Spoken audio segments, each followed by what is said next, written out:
Oke, bismillahirrahmanirrahim. Assalamualaikum warahmatullahi wabarakatuh. Perkenalkan, nama saya Ruli Kurniawan, saya perwakilan dari kelompok 3. Kali ini kelompok 3 memiliki tugas untuk mewawancarai seseorang tentang manajemen. Siapakah yang akan kami wawancara? Yang satu ini. 4, 3, 2, 1, close the door. Oke, sudah bersama dengan saya kali ini narasumber dari kelompok 3 yaitu Pak Yedi selaku area manager PT Gilang Agung Persada ya. Tapi nanti untuk jelasnya kita langsung tanya ke beliau tentang job desk dan lain-lain. Pak, mohon izin sebelumnya nih Pak, kalau misalkan Ruli boleh tahu, saya mewakili kelompok 3, perusahaan apa sih Pak yang Bapak naungi sekarang? Bapak bekerja di perusahaan apa? Ya, jadi PT Gilang Agung Persada itu adalah sebuah perusahaan yang bergerak di bidang retail. Ya, khususnya kita itu lebih ke fashion sama aksesoris. Di mana brand yang kita jual itu brand-brand yang sudah bertaraf internasional. Bahkan mungkin bisa disebut brand internasional. Salah satunya kita di fashionnya ada di Guess. Lalu untuk di aksesorisnya kita di jam tangan itu ada di brandnya Casio. Baik, Kurang lebih seperti itu sih. terima kasih Pak. Jadi teman-teman PT Gilang Agung Persada itu bergerak di bidang retail ya teman-teman. Jadi Pak Yedi ini bekerja bergerak di bidang retail. Nah, lalu Pak, kalau misalkan Ruli boleh tahu nih Pak, struktur organisasi yang ada di PT Gilang Agung Persada itu seperti apa Pak? Struktur organisasi karena saya kebetulan berada di divisi operasional, maka di divisi operasional itu untuk posisi di paling bawah ya, itu kita ada yang namanya staff floor, di mana staff floor ini terdiri dari sales associate dan senior sales associate atau yang biasa kita sebut sebagai store manajernya. Si store ini itu dibawahi oleh area koordinator. Area koordinator ini bertugas untuk mengkoordinir toko-toko yang berada di ruang lingkup areanya. Nah, area koordinator itu juga dihandle oleh satu orang area supervisor. Ya, area supervisor bisa megang 5 sampai 7 area koordinator beserta toko-toko di bawahnya. Area supervisor itu ada lagi atasnya area manager yang mana itu adalah posisi saya yang sekarang ini saya tempati ya. Nah, saya megang beberapa area supervisor, koordinator, lalu store dan pegang beberapa toko di luar kota juga. Itu yang membedakan. Lalu di atasnya saya itu ada yang namanya brand manager. Nah, dia tugas memastikan kinerja mulai dari saya sampai bawahan saya. Dari brand manager itu ada operation manager. Nah, dialah jabatan tertinggi di divisi operasional PT Gilang Agung Persada. Berarti bisa disimpulkan seperti ini nggak Pak? Kan biasanya tuh manajer itu dibagi menjadi ke dalam 3 bagian ya Pak. Ada manajer lini, ada manajer menengah, ada pun manajer atas. Jadi kalau misalkan di Gilang Agung Persada, manajer lininya tuh bisa dibilang area koordinator atau Area koordinator sama area supervisor. berarti Bapak tuh di manajer Di menengah. menengah. Berarti atas tuh ada BM ya Pak? Ada BM dan OM. Oke, jadi begitu ya teman-teman. Lalu untuk job desk-nya masing-masing divisi itu Pak, contoh misalkan nih job desk-nya Bapak lebih terperinci dan job desk-nya area koordinator dan supervisor itu seperti apa sih Pak kalau boleh diperincikan lagi? Sebenarnya kurang lebih job desk kita itu mirip-mirip. Bahkan sebenarnya tujuan utama kita adalah untuk kejar target ya, achieve target. Yang mana target itu diberikan oleh perusahaan untuk kita bagi ke beberapa area. Saya bertugas untuk membagi target yang diberikan ke saya ke beberapa area supervisor. Nah, lalu nanti dipecah ke masing-masing store yang ada di area tersebut. Contoh mungkin di Bandungnya ada 4 toko mungkin. Misalkan target saya ada 1 M. Nah, masing-masingnya itu dapat misal ada yang 300 juta per toko atau 200 atau mungkin ada 500 juta sisanya dibagi ke 3 toko yang lain seperti itu. Tugas para area yang ada di PT Gilang Agung Persada yaitu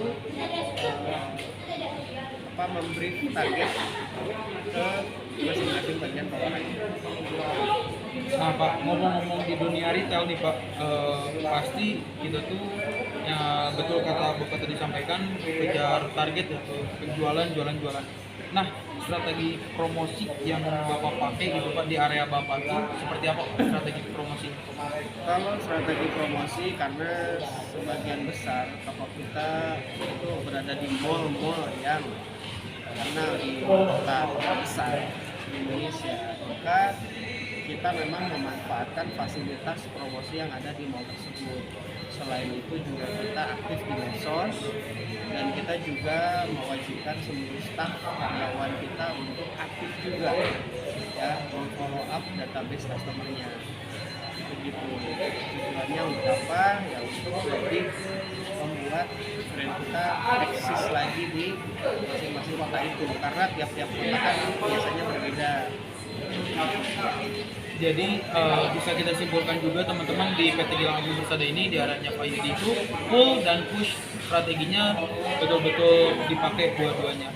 Nah lalu gini Pak, kan kemarin tuh ya kita lagi pandemi nih Pak, pasti dunia retail tuh Pak semua pada hancur Pak. Tapi alhamdulillah perusahaan kita PT Gilang Agung Persada tuh bisa fight Pak. Nah kuncinya apa gitu Pak supaya si PT GAP ini masih bisa fight? Tonggak buat perusahaan itu adalah SDM, yaitu adalah karyawannya. Sebagus apapun aturannya, sebagus apapun SOP-nya, tapi kalau SDM-nya tidak support, maka ya semua itu percuma. Jadi ya kita kuatkan SDM kita melalui coaching, melalui konseling, dan memperkuat produk knowledge-nya mereka. Sehingga setelah nanti pandemi itu berakhir atau mungkin kita masih survive dari pandemi ini, staff kita tetap bisa push sales. Dengan cara apa? Ini kan sudah maju ya, zaman sekarang kita tidak hanya bisa jualan offline, akan tetapi kita juga bisa jualan online.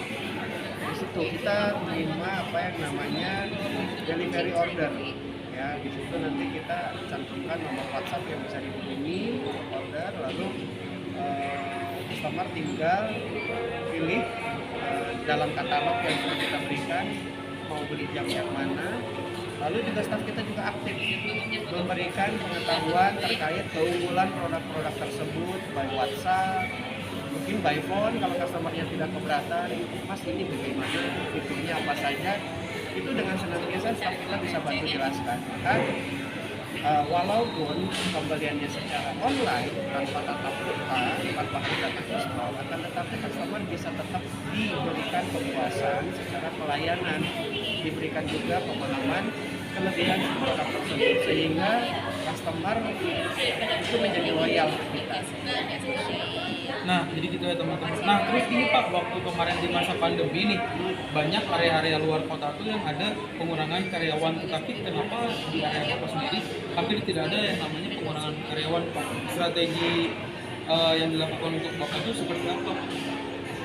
Sebenarnya begini, kalau pengurangan itu kan melihat ke efisiensi dan optimalisasi atas situasi yang ada. Kebetulan untuk area Bandung sendiri nih, di masa pandemi kemarin itu kita memang terdampak, akan tetapi kita bisa berhasil tetap bertahan dengan komposisi staff yang ada tanpa adanya pengurangan staff. Itu dengan cara apa? Yaitu kita lakukan pendekatan kepada staffnya, kita berikan pemahaman, coaching, lalu juga diasah kembali selling skill di produk knowledge, sehingga kalaupun itu ada lepas customer ataupun off-sales, persentasenya nggak banyak.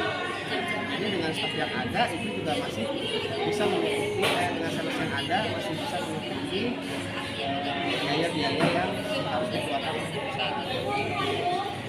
Oke teman-teman, jadi banyak kali strategi yang kayak dilakukan di areanya. Dan sebagai penutup, kita nih Pak sebagai mahasiswa di Fakultas Manajemen, menurut Bapak tuh manajer yang baik itu seperti apa? Seperti saya. Nggak gini, sebenarnya manajerial itu ya, khususnya untuk level manajerial itu tidak ada yang baik atau buruk. Hanya mungkin kita lebih mengenal istilah right place in the right time. Kadangkala seorang leader kalau dia di posisinya yang nggak pas, nggak match, maka kebawahannya pun tidak akan jalan. Itulah makanya sebenarnya saya yakin semua leader itu baik.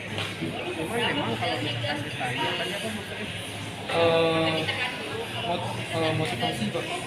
Ya kan karena motivasinya itu adalah ya sebagai leader yang baik itu adalah harus bisa mengangkat potensi dari setiap bawahannya. Contoh, semisal seorang staf yang baru bekerja, dia yang asalnya tidak tahu apa-apa menjadi tahu akan sesuatu. Dari nobody menjadi somebody, ya itulah yang harus dilakukan oleh seorang leader. Tolak ukurnya selain achievement target, yaitu tadi karir si karyawan yang berada di bawah lingkupnya si area manajer tersebut. Oke, baik, kali ini mungkin itu saja Pak Ya. pertanyaan dari kita. Terima kasih atas waktunya. Sama-sama. Ibu mengganggu ya. Oke teman-teman, kurang lebihnya Ruli Kurniawan menyampaikan maaf. Dan mudah-mudahan ada yang bisa diambil dari wawancara kali ini. Terima kasih kepada Pak Edi sebagai narasumber dan teman-teman yang mendukung di belakang layar.